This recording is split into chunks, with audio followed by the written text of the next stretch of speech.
people in here. Okay. Any questions you guys got? I'm going to answer some questions that people asked me earlier as well, just so you guys have some information. I'm also going to be doing kind of like a more of a talking piece here, so I'll film some stuff. People have questions about note taking, how I teach, how to do your first tournament, things like that. That I have a different perspective on than a lot of other coaches. So it can be really beneficial, or it could be maybe not your cup of tea. But either way, I'll put it out there and I'll let y'all decide.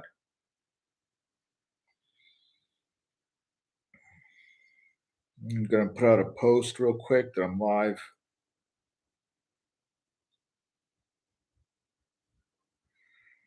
So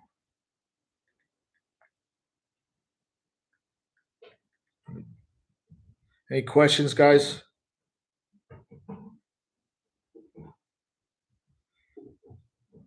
I like this because I don't have to hold my phone. I'm holding my phone, but I don't have to look at it. There we go. Let's go to link. I'm not great at internet, even though I have a big internet following, just so you guys know. I'm good enough to know some stuff. Chicken eggs, Black Label Martial Arts, YouTube. That's the one I want.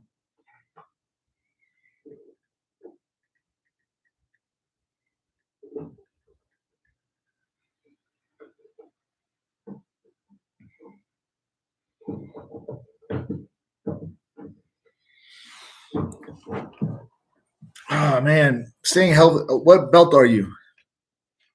I was 1 year at each belt, but I had been grappling for almost 9 years before I put the gi on, and then that was when I injured my neck, and I couldn't fight anymore. So I just went all at it for. I went all at it like nobody was going to stop me in the gi. I made a plan that I was going to be the best, and nobody was going to stop me in the gym. Nobody was going to slow me down. Because when you're fighting and you're doing so well, I don't compete anymore. Right now, guys, I have two neck surgeries here that never seem to really work. So my arms are kind of weaker. But most of all, my lower back, I screwed my lower back up really good, and I had a disc replacement. I'm getting physical therapy still, and I'm starting to drill and train and drill like micro drilling. So like I'm drilling positions rather than I'm just like training. 50 years old, staying safe is hard, man. Uh, if you're a blue belt, it's about longevity, especially at 50, because you won't make it to black belt if you like only young guys can go until the wheels fall off, and still the wheels fall off.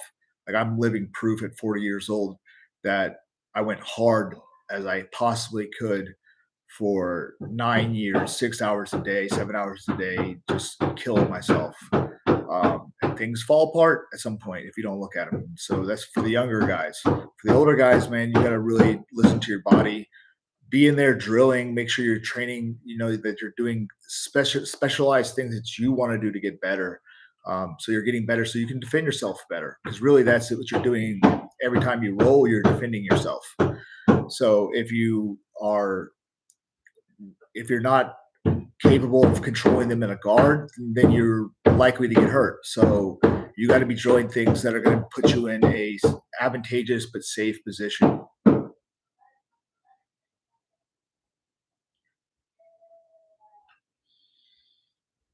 So yeah, I was at each. So I ended up injuring my neck um, in 2010, 2010, and I ended up getting my neck surgery in 2011. Um, and I went from white to black from 2009 ish. Maybe I hurt myself in 2009 to 2013 for black belt.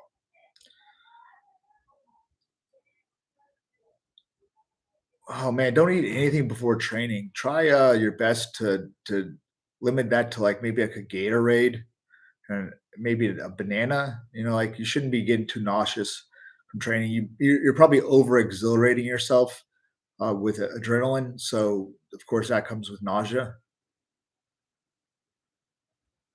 Staying motivated is small wins. So you're not always supposed to beat anybody. Like you're not supposed to submit people right now at white belt like easily. You're not supposed to be able to uh you're not supposed to be able to um like really clean the deck here with a lot of people. So if you're older and you want to stay motivated, go after like, hey, I'm looking for this sweep, or hey, I'm trying to get this pass in class. Like maybe it's against a certain opponent or a certain training partner that you're trying to stop him from knee sliding or stop him from passing your guard, and you're able to accomplish that. Then that's a huge thing. But give yourself mini goals throughout training. Like I want to hit this. I want to play more. Like I didn't do really well, but I played a lot of De La Hiva for the first time, and I'm really and I really felt out of place there, but I tried it, and then go do it again. So those are your micro wins. I'm gonna write that down. If I have a friggin' pen, my pens keep getting stolen.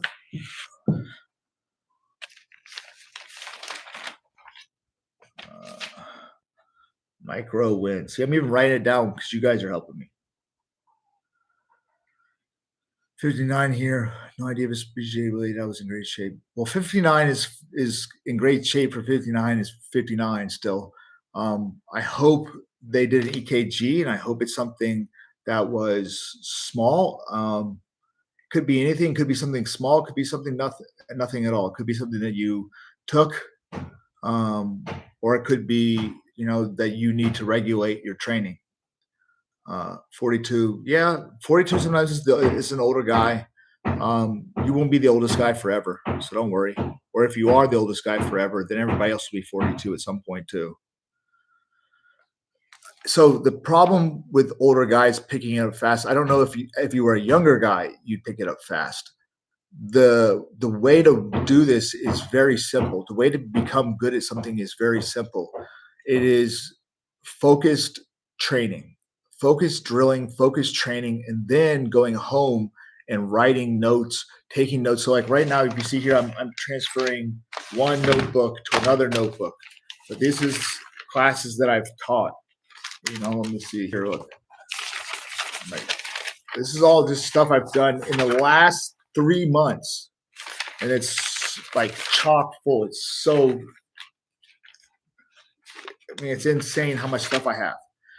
If you're not doing this, if you're not writing out things and you're not writing out your training, you're not treating it like the complex thing it is, right? I mean, like I'm not a chemist, but I would never go into a chemistry class and want to get good at chemistry or being a chemist and then never write notes or do my studies. So your studies have to be written down. You have to visualize and write things down. Write down a chart of things that you work on in your closed guard that you're going to. That's why you got to, you probably got wife, kids, other stuff going on. That's why you're not able to dive deep into something. So, not knowing your family situation or anything like that, but that's usually what it is. Is that people don't want to do the work. Oh man, sorry to hear that. Yeah, soldier lockdown. What steps should you focus on coming back? So I would work with these younger guys, not not so much trying to beat them in at the new game here. But what I would try to do is I would really try to ask them a bunch of questions. And then I would also put myself in position. So I like to do this too because I'm injured. So I'll make some of my best students uh, put me in I'll put them in a guard, and our whole thing will be you pass and you pass and if you get past, if you undo some of my guard, then I count that as you beat me. And then if I sweep him or if I whatever, if I get into an advantageous position for my guard, we stop. So there's no scramble. So I'm not coming back off of being injured. Um, you got a lot of learning to do, man. I got a lot of learning to do my damn self. I mean, just to be honest, there's so much stuff out there.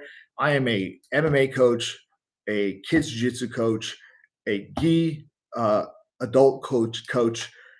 The nogi stuff I have to do on my own and have talked to some people and do some leg lock stuff here and there, but I can't dive in so deep because I'm also married. I'm married. I have a family. I have to show some time to my family and things like that. So that's why I always ask fighters when the fighters say I want to go to the UFC. I say, "Hey, are you married?" They say, "No." Okay, well, that's one of them. And say, "You got kids?" They said, "Nope." I said, "Good." I said, "You in the military?" They say, "Nope." I said, "How you living right now? What kind of job you got?" Not a good one. Don't get a good one. As soon as you get a good job, they're going to have to offer you more money, and then they're going to, uh, and then on top of that, you're going to, uh, you're going to try to move up in the ranks and buy a house and buy this. You have to be able to live meagerly if you want to be great at something. So you have to live with like four guys and then just train all the time. That's what I did. I lived with seven people in a two-bedroom apartment in Gresham, Oregon. Yeah, kids, work, IT, horses. Yeah, you have a busy life, dude. You go 4 nights, but then now you have to supplement your study. That's what you have to do. You got to supplement your studying, man. If you're not supplementing your studying, then you are doing yourself a disservice every time you go into that class and not writing something down or not writing down the techniques that were taught during that class. So on this YouTube channel, what I'm going to try to do for you guys is, probably everybody's done this already. Like, oh, what should you be doing during a tournament? What? Trust me, listen, I don't consume anything off the internet. So since I don't consume anything off the internet, maybe some of the things, the ideas that I have will be already been thought of, been created. But I like staying away from a lot of people's suggestions and things like that because I like to form my own over my own experience. And if it's stuff like, I'll listen to coaches from other big sports or stuff like that. But not really like a YouTube uh, guy that follows like YouTube guys. So some of the things I'll have will be stuff you probably never heard of, and then stuff that probably, as a coach at a high level, something we're already thinking about. Something that we're already thinking about, and of course, everybody's going to have that same opinion, or at least along the same line. Getting ready for a tournament in November, man. I'm going to be coming out with a video, so make sure you subscribe. I'm going to be coming out with a video that says what I believe you should have for uh, your first tournament. Be humble again. All these new generations, like you said, appreciate all the advice. I really appreciate you appreciating me. I like gi more uh, because I like to make people fly. Like there's so much. So I did all the nogi. Nogi's fun, man, because it's violent, it's scramblish. You know what I mean? But I like making somebody look stupid. And gi, I can make somebody look just ridiculous. So I can trip them, make them fall forward on their face, tomonagi. I can just make people look like an idiot if I'm better than if I'm better than them. So you get a joy out of like, well, you can do this sweep, or you can add a little bit more pep to it and do something crazy. And that's the fun stuff. So you get to play like a little bit of street ball, with your gi.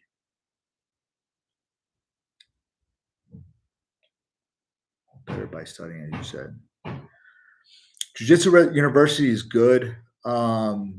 It's limited because, of course, it doesn't go into all new uh, these new areas.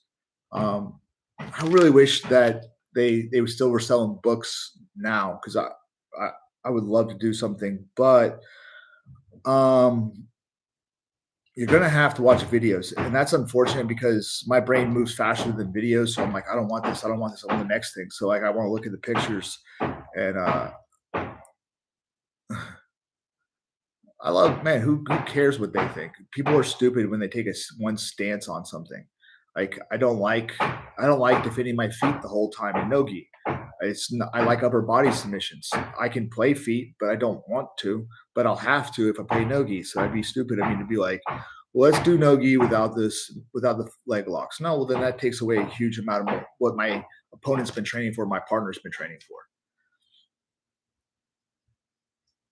Thank you, Bash. I mean, listen, man, I'm always trying to. So that's a big thing, guys. I'm always trying to put stuff out there. Like I'm not just throwing crap out there. I'm always trying to put stuff out there that has something that I have a little bit of a change in. Um, so like a little bit of a structural difference or something like that. It's not huge, but sometimes it really makes the technique really work against everybody. Um, which makes me remember that I got to write this down. Hitchhiker, killer. See, I'm writing what I'm going to be filming soon. Man, books are great. It's unfortunate that there's not jiu-jitsu books still. Um, I mean, Carl Parisian has some interesting no-gi judo stuff that I like. Uh, he has a book, and then a lot of it's MMA. So, like during that time, it was like you had like Fedor's book. You had Gaval has a good drilling book. It's not. I don't think it's really great for uh for your game, or at least the current game, but it's definitely good for getting into uh positions and techniques and just kind of represent like that's really good for white belt, I would think.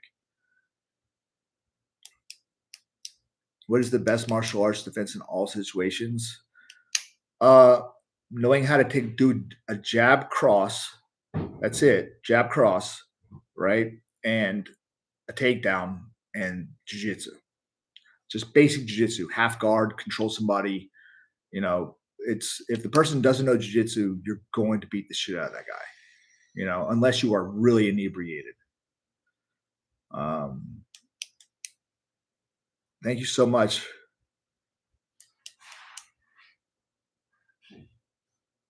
Man, I know Detroit, Michigan is my boy Jared Brooks is out of there. Um, so that's awesome, guys. Um, but yeah, I really appreciate the love. I try my best to. I don't want to just put out crap, and I don't want to. And I really sometimes like I want to put out like newer stuff or something like that. But I really found a home with guys like you who are, white, blue belt, maybe older. You guys, because of these little ins and outs that I know, it helps you guys win the positions. And I'm all for whatever, uh, whatever group I'm helping that gets the most out of it. Of course, I'm going to help that group.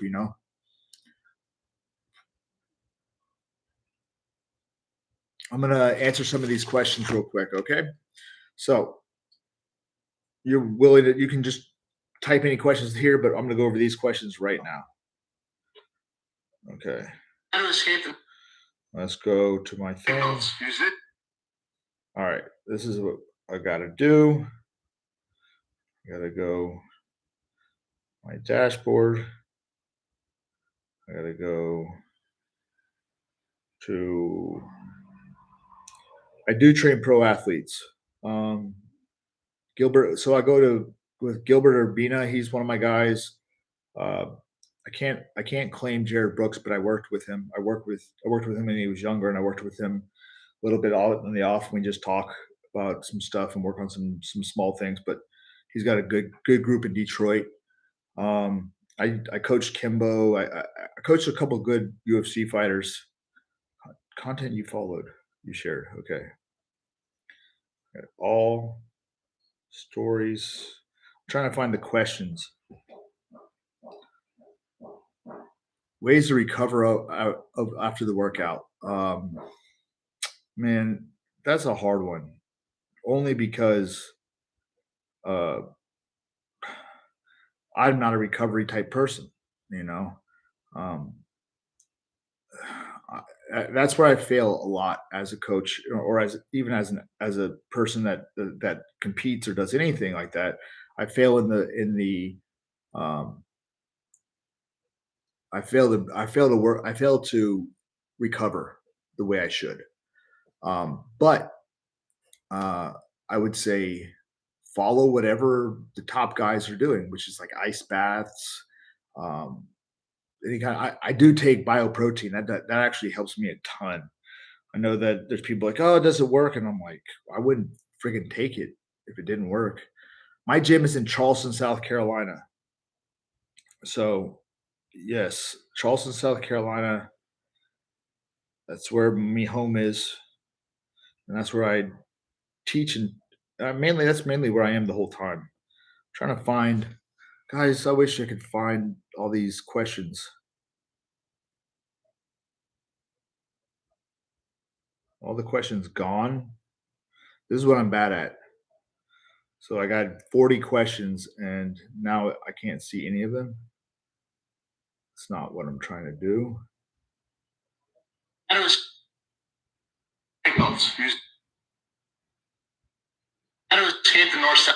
Oh, come on.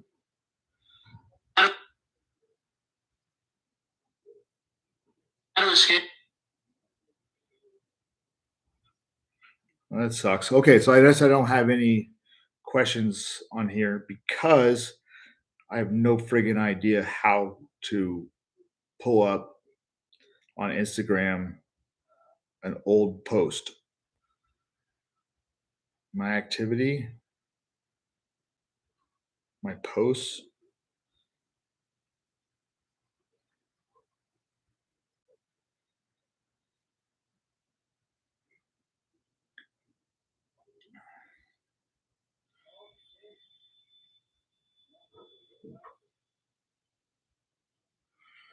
Okay. Well, that sucks. Sorry for everybody that wrote to me. I'm gonna try one more thing. Add tools, inspiration, total followers, accounts engaged, content you shared. Should be stories, content I shared. I should just be able to pull it up. Last 7 days. Here it is. I'm going live on channel tonight. What's your questions?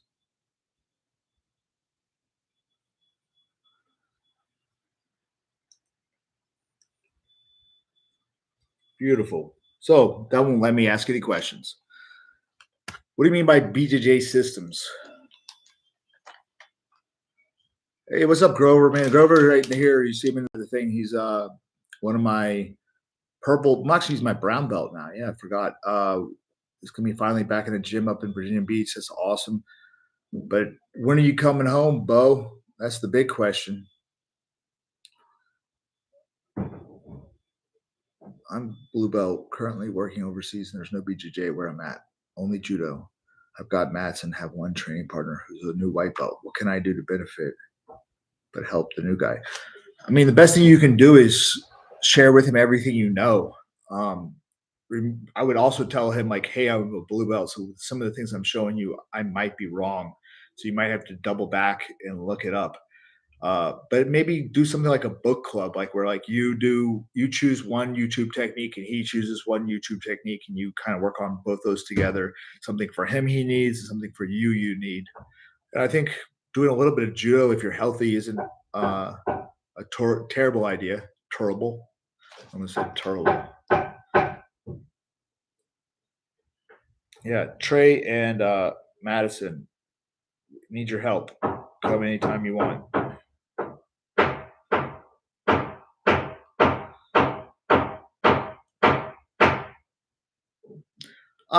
It depends if it's affecting your training. Like, so I think hitting the weights is not bad. Just friggin' enjoy, and as long as you're not hurting yourself and you're feeling good afterwards, you should be doing fine. Um, so I don't listen to Donaher very much. Like I can't. I'm sorry. I'm sure he's brilliant, and I haven't really tried Henry Eight, Sao Paulo, or Saulo Ribeiro. So my coach is Ricardo Laborio. So whatever system that is, it's Carlson Gracie, get in your face and smash my face into your face until I pass your guard. That's my favorite. But I would say like if there was people that I was looking at, uh, uh, Johnny Tama, the Brian and Kevin Mahecha. Brian and Kevin Mahecha have uh, Brian and Kevin Mahecha have some of the dopest stuff out there for like what I so I don't have use of my toes anymore. So like the flexion, like your Delahiva hook, I don't have that anymore. Does anything work like that? Okay, I got a really cool camera. Um, and so the Mahecha brothers, they have if you go there, called Moose Shin, Mushin BJJ, and it's on the app store. If you buy the app store, they have a lot of good stuff. I still use I use their stuff for my modern game, and then I use Johnny Tama's stuff uh, that for like Mantis Guard and different things like that. I play with his stuff. So those are the two guys I mean, like the young kids are always good at it. If I was looking at leg locks, I like Caden. Uh, Ty's new DVD. They're really good at teaching. Um, everybody has something good. Um, I love Ryan Hall. Ryan Hall has made it very difficult for me to watch some of his stuff just because he's got more allegorious or whatever. But I mean, he's just a genius and he can't help it. But I wish there was like a speed version or like a bootleg. What is it called? I forget what the notes were called when you used to get the cheat sheets. But then again, if you get a cheat sheet of his stuff, you might miss a huge little detail that'll change everything. So I got to watch a lot of more Ryan Hall. I watched all of his DVDs in the beginning, so I do love him. Always appreciate the encouragement and advice on training. Some you are probably looking at too many videos to focus. Um, that's the issue. So manage yourself. Give yourself 3 things you're working on and drilling. And don't go over that. Don't go over 7, 8, 9, 10, 11, 12. Don't do that to yourself because now you're overloading yourself and you're not going to remember any of it. So go into one place and make sure those 2 moves that you're trying to do to connect to one another, right? And now you're looking at a lot of techniques, but now you're connecting your techniques. Uh, I do I play turtle guard? Not like Eduardo Tellis. Tellis is the man. There's some just amazing videos of Tellis what he does in turtle guard. Uh, I do play octopus guard, but I would rather attack the turtle. There's so many attacks. There's loop chokes, collar chokes, clock chokes, everything. What is the most effective offensive combination sequence to learn? Um, that would be probably something from turtle, right? Clock choke to bow and arrow choke to uh, cross collar to arm bar. Those are like things that all move in that same line. And if you can get a collar, it's going to be really, really, really beneficial for you uh, to have a to learn how to get the collar from turtle and also learn a cliff notes. Yeah, man. Um, Learning how to take the back and already have your chokes set up and set in. And if they start to scramble out of things, you start to make new things. Like you can do the triangle from the back with the bow and arrow, or you can go back into you're learning under Tellez. Man, Tellez is the man. I really wish I could pick his brain. I'm in Charleston, South Carolina, so it's not cheap to fly people out to me. But uh, I would definitely bring him out because his brain works different, and things I've seen him do to people. So he does something where he like turns his back and lays backwards on a person's guard and like kind of like crowd surfs their frames into passing, which is fucking awesome. So if you guys haven't seen that, ask your professor about like him just kind of like crowd surfing pass, like where he just like lays on top of somebody, lets him almost try to take his back, and he passes. It's the coolest thing. I don't know where I found it. I had it for a long time. Maybe I don't have it anymore. That would suck, but I had a lot of clips of his stuff. So I want to say I really enjoyed the classes when I dropped in. Man, thank you so much, Chance. Come in again, dude. Come in, train with us. I'm more than happy to share, like always. Uh, I have a question about Josh Barnett's forearm break that is set up to. Listen, I don't know much about Barnett's stuff. Some of his stuff, he's a he's a huge man. Like I'm sure he's got really good technique, but he's a huge dude, and I'm not gonna ever talk poor. I just don't think his stuff fits my stuff, right?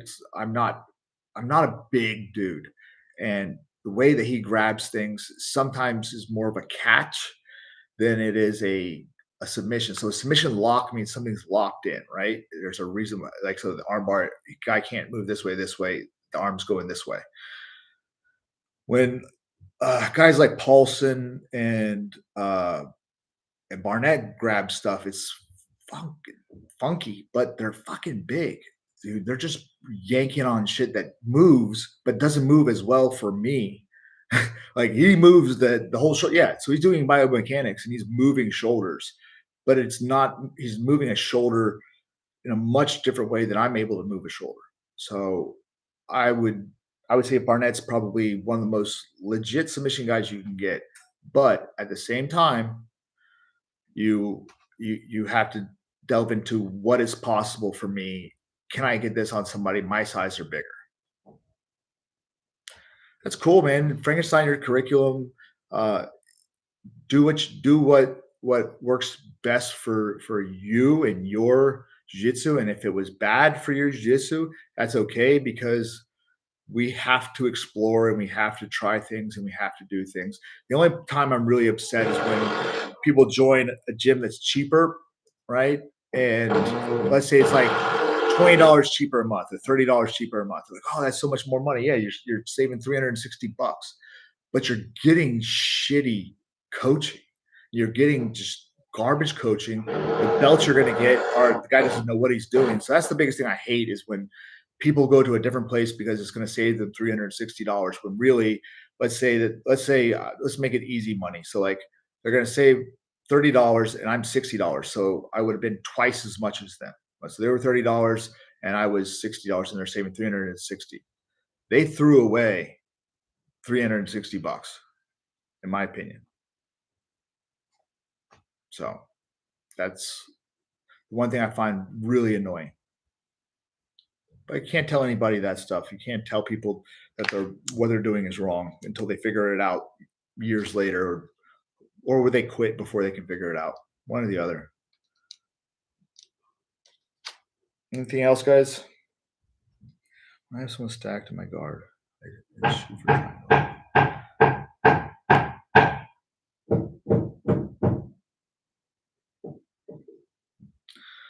So what I would do is, so you sounds like you're doing a push-pull triangle, meaning you're grabbing both wrists, you're pushing one wrist in, and you're hopping your hips up.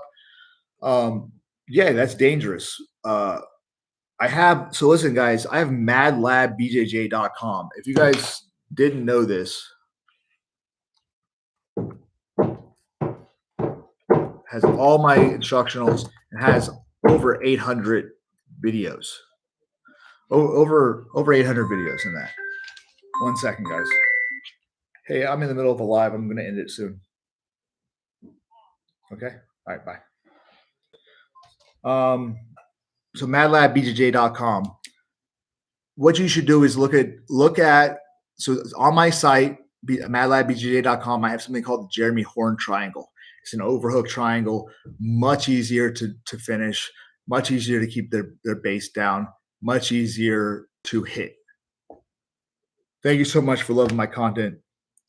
I will get back to you, Joe. I'm gonna hit you up. I'm gonna be writing things, and I'm gonna be filming some stuff here. So please subscribe if you could, guys, because I should have things where I can do other stuff. Thank you, guys.